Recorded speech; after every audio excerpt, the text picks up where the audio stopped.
नमस्ते, कैसे हैं आप सब लोग। ब्यूटीफुल लव वाइब्रेशन की और इन्होंने टेक्निक की थी। टेक्निक इन द सेंस कि इन्होंने ना ग्रैटिट्यूड जर्नल के अंदर ही ग्रेटफुल होना ही सिर्फ 21 डेज तक किया था। यानी कि वो ऐसे टेक्निक नहीं थी कि मैं पढ़ के ही आपको सुनाती हूँ ताकि आपको समझ आए। नाम ना देने के लिए इन्होंने मना किया है। इन्होंने ऊपर ही लिखा है, I don't want to share my name. तो प्लीज़ आप जब मेरी सक्सेस स्टोरी शेयर करें तो आप मेरा नाम शेयर नहीं करना। मेरा अपनी गर्लफ्रेंड के साथ में बहुत गंदा वाला झगड़ा हो गया था और उसके बाद में हम दोनों का ब्रेकअप हो गया था। ब्रेकअप 6 महीने तक चला और हम दोनों का रिश्ता पूरी तरीके से ख़त्म हो गया।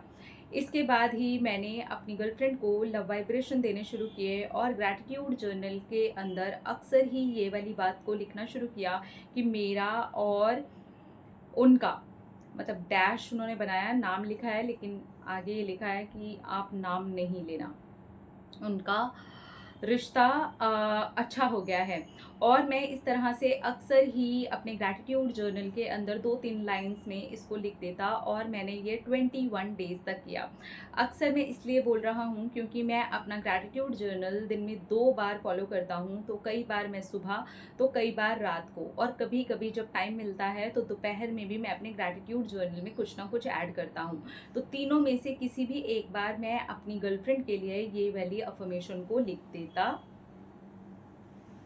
था।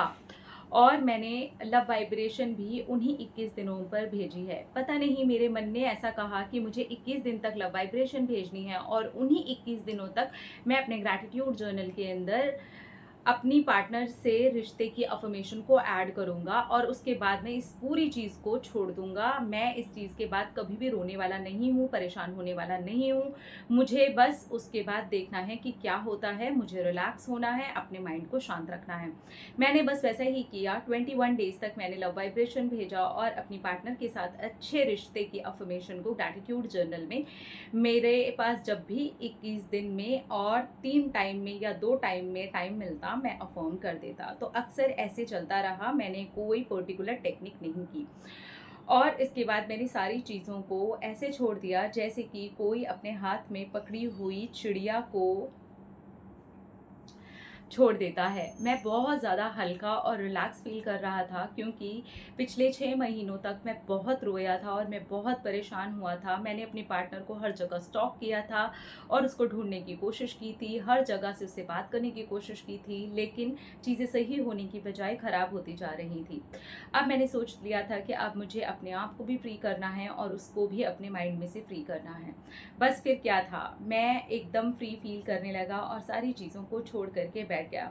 इसके बाद मेरी स्पिरिचुअलिटी की तरफ बहुत ज़्यादा ध्यान बढ़ गया। मैं मेडिटेशन करने लगा, मैं अपने मंत्रों की चैंटिंग करने लगा, मेरा भक्ति में भाव बहुत ज़्यादा बढ़ गया और मैं अपने आप को उस चीज़ को लेकर के समय देने लगा। और इसको करते-करते सिर्फ़ 2 महीने भी नहीं बीते थे, यानी कि मेरे ब्रेकअप का जो पूरा टाइम हुआ है वो 8 महीने का ही आप लगा सकते हो, क्योंकि 2 महीने पहले मैंने इन सारी चीज़ों को छोड़ दिया था और 2 महीने के बाद में मेरी पार्टनर मुझे कॉन्टैक्ट करती है, मुझसे बात करती है और ढेर सारी बातों में ऐसी-ऐसी बातें निकलती हैं कि मैंने उसे जब-जब याद किया है तब-तब उसके मन में मेरे लिए बहुत बुरे ख़्याल आए हैं। आप बिल्कुल सही बात बोलते हो याद के बारे में कि आप किसी को कैसे याद कर रहे हो। बिल्कुल सच है। मैंने जब भी उसे रो कर के याद किया है, उसने मुझे बहुत ही गुस्से में और बहुत ही दर्द में याद किया है और वो मुझसे बात तक नहीं करना चाहती थी उस टाइम। लेकिन जब मैंने उसे प्यार से याद किया, कुछ दिनों के बाद ही उसने खुद बताया कि मेरे अच्छे सपने उसको आए हैं और उसको अच्छा फ़ील होना शुरू हुआ है मेरे लिए। उसका खुद का मन किया है कि वो मुझसे बात करे और उसने अपने उन दोस्तों से खुद ब खुद ही रिश्ते तोड़ दिए हैं, जो मेरे बारे में अनजाने में या जान करके नेगेटिव बातें ही करते थे या उसका और मेरा रिश्ता तुड़वा ही देना चाहते थे। फाइनली हम दोनों की बात हो गई, हम दोनों के रिश्ते को लेकर के भी बात हो गई। आज हम दोनों पहले से ज़्यादा एक अच्छे बॉन्ड को फ़ील करते हैं। आप सच में याद के ऊपर काम करते हो, मैं मान गया, क्योंकि मेरी गर्लफ्रेंड ने जो शब्द बोले हैं वो एग्ज़ैक्टली आपने अपने 3 साल पहले एक वीडियो में बोले थे। मैं, आप सोच लो, तब से आपको फॉलो कर रहा हूँ जब से आपने अपना चैनल बनाया है।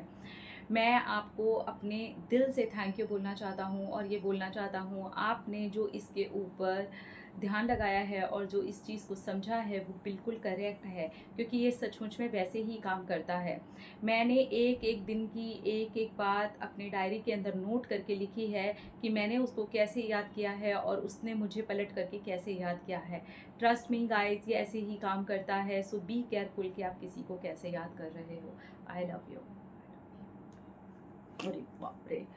ओके, 3 साल पहले, यानी कि हाँ ऑब्वियसली 3 साल से ज़्यादा ही हो गए मुझे यूट्यूब के ऊपर, और ये मुझे तब से ही फॉलो कर रहे हैं। तो शुरू शुरू में मेरा एक याद का वीडियो आया था, तो ये उसी वीडियो की बात करें। उसके बाद भी मैंने बहुत सारे वीडियोस आप लोगों के साथ में शेयर किए हैं। तो मैं हमेशा बोलती हूँ ना कि किस तरीके की एनर्जी से आप सामने वाले को याद कर रहे हैं। तब बहुत सारे लोगों के ऐसे कमेंट भी आए थे, अरे यार हम परेशान हैं तो हम दुखी होकर याद ना करें, हमको उसने ऐसा बोल दिया तो हम गुस्सा होकर याद ना करें। देखिए, आप जिस भी एनर्जी से उसको याद कर रहे हैं वो एनर्जी उसके साथ कनेक्ट होती है। तो अगर गुस्से की या चिड़चिड़ी या रोने वाली एनर्जी है तो सामने वाला आपके पास नहीं आना चाहेगा। तो ये बात मैंने उस वीडियो में भी आपको बताई है। खैर, ये जो सक्सेस स्टोरी है ये इन्होंने भेजी। इस बीच में इनके ही ब्रदर की, एक्चुअली ये इनकी ना दूसरी सक्सेस स्टोरी है। इनके ही ब्रदर की एक सक्सेस स्टोरी और आई है मेरे पास में। मैं पहले वो शेयर करना चाहती थी, इसीलिए इनकी ये पहले आ गई। ये नई एकदम ताज़ी सक्सेस स्टोरी है। इनकी जो भाई की कुछ रॉड की सक्सेस स्टोरी थी, तो उसमें कुछ करेक्शंस थे जो इम्पॉर्टेंट थे। तो मुझे लगा कि उन्होंने करेक्शंस का मेरा मतलब है कि टाइम नहीं बताया था और कुछ टेक्निक्स थी वो नहीं बताई थी, और जो पर्टिकुलर अफर्मेशन जो मुझे लगा कि आप लोगों को बहुत हेल्प करेगी वो नहीं बताई थी। और उनका लव लाइफ से जुड़ कर के भी कुछ चीज़ें थी जहाँ दोनों भाइयों की लाइफ में ही बहुत बड़ा ब्लंडर चल रहा था। तो जो बारीकी थी ना ब्रदर वाली स्टोरी में, वो उन्होंने नहीं बताई थी। तो मैं चाहती थी कि थोड़ी बारीकी अगर वो उसके अंदर लिखेंगे तो थोड़ा इजी हो जाएगा शेयर भी करना, और दूसरा आप लोगों को उस चीज़ को समझना कि क्या चीज़ कैसे लगाई है ना। तो इसीलिए तो हम सक्सेस स्टोरी भी सुनते हैं या समझने की कोशिश करते हैं कि इन्होंने कैसे किया ताकि वो हमको भी हेल्प करे। तो इनके जो ब्रदर का केस है तो वो तो बहुत ही कॉम्प्लिकेटेड था, इसीलिए मैंने कहा कि थोड़ी सी आप डिटेलिंग कर लीजिए। तो थोड़ा सा आप लोग भी वेट कर लीजिए, डेफिनेटली इनकी सक्सेस स्टोरी आएगी इनके ब्रदर की।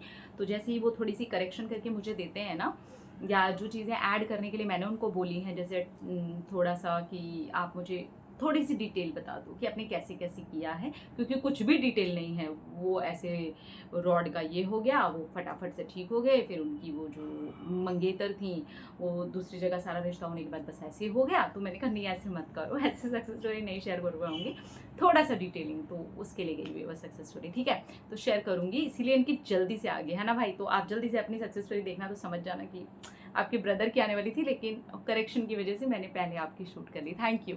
वो इंपॉर्टेंट थी, वो थोड़ी एमरजेंसी टाइप की मुझे लगी, तो मैंने कहा पहले ये लेती हूँ। पर ठीक है, वो अभी आ जाती है तो मैं जल्दी ही शेयर कर दूंगी, ठीक है।